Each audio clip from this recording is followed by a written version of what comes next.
അതായത് നിങ്ങൾ മനസ്സിലാക്കേണ്ടത് അവര് മുൻകൂട്ടി ഒരു അജണ്ടയുമായിട്ടാണ് വന്നിരിക്കുന്നത്.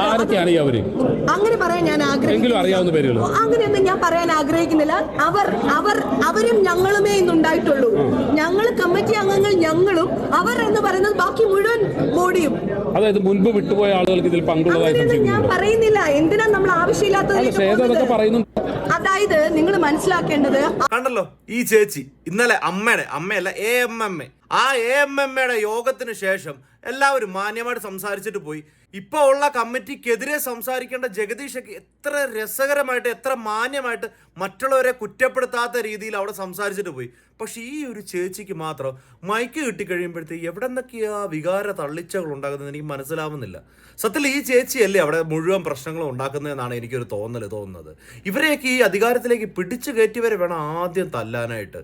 എൻ്റെ പൊന്നടാവേ, ഇവർ ആ തെരഞ്ഞെടുപ്പിലൊന്നും നിൽക്കാനുള്ള സാധ്യത പോലും ഇല്ലാതെ ആയിപ്പോയത് നന്നായി.